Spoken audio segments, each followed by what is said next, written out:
أعوذ بالله من الشيطان الرجيم بسم الله الرحمن الرحيم.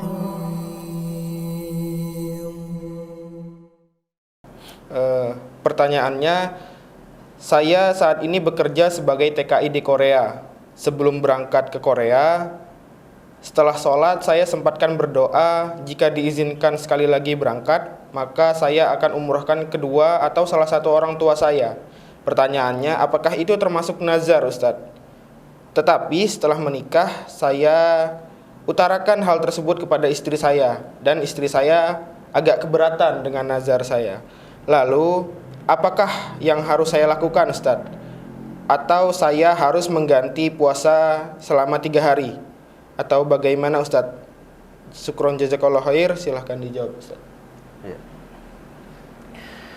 Yang saya pahami dari pertanyaan tersebut, bahwa seseorang ketika dia berjanji ini atau bernazar ini sebelum dia menikah, ya. Iya, benar. Dia masih bekerja, dan ketika itu dia ingin bekerja di mana tadi? Korea. Di Korea.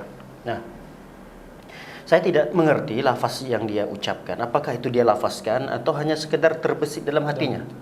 Kalau dia katakan tadi berdoa, berarti kan terucapkan.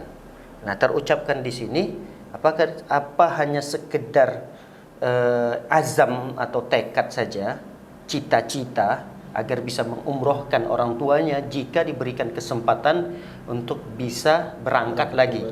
Nah, ini juga saya tidak mengerti apakah yang dimaksud dia berangkat yang kedua ini adalah keberangkatan yang sekarang yang dia berdoa tadi, atau setelah itu dia pulang lagi habis kontraknya kemudian diizinkan lagi untuk berangkat.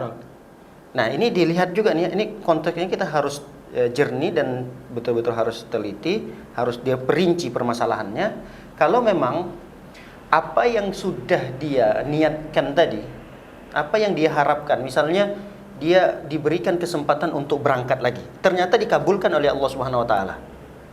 Dikabulkan oleh Allah Subhanahu wa taala. Dia diberikan izin oleh Allah untuk berangkat lagi yang kedua kalinya. Kemudian lafaz ketika dia berjanji kepada Allah itu seperti lafaz nazar. Contoh, ya Allah, saya berjanji kepadamu, kalau saya diizinkan untuk berangkat lagi yang kedua kalinya ke Korea untuk bekerja, maka saya akan umrohkan kedua orang tua saya atau salah satu di antara keduanya. Nah, kalau ada lafaz-lafaz seperti itu, berarti ini nazar namanya. Kalau dia hanya sekedar terbesit dalam hati atau hanya sekedar cita-cita, angan-angan, tidak ada kata janji kepada Allah Subhanahu wa taala, maka dia tidak termasuk nazar. Jadi tidak ada beban bagi dia untuk harus memenuhi apa yang menjadi cita-citanya itu. Tidak harus. Tapi kalau memang dia ada kemampuan untuk melakukan itu, ini ya haruslah, karena memang dia ada kewajiban untuk berbakti kepada kedua orang tuanya. Bentuk bakti dia kepada kedua orang tua adalah dengan dia mengumrohkan kedua orang tuanya. Itu bentuk bakti dia.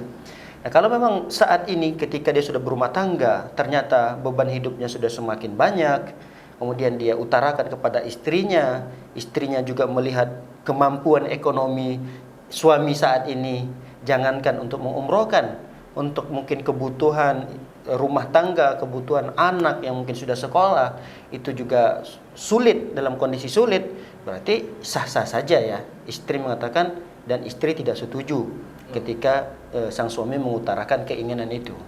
Nah, lalu kemudian apa yang harus dilakukan oleh sang suami? Dia terus meminta, berdoa pada Allah Subhanahu wa taala, tingkatkan ketakwaannya, tingkatkan keimanannya, mudah-mudahan Allah Subhanahu wa taala memberikan dia rizki setelah dia menikah. Dengan rizki tersebut mudah-mudahan dia bisa mengumrohkan kedua orang tuanya. Jadi dia tidak perlu berpuasa menggantinya, kafaroh istilahnya, membayar kafaroh dari yang pernah dia janjikan, karena itu tidak sampai bersifat nazar. Tidak bersifat nazar. Ya, Allah alam bisawab. Nah, barakallahu fikum, jazakallahu khair atas jawabannya, Ustadz. Mudah-mudahan dapat menjawab pertanyaan dari jamaah sekalian.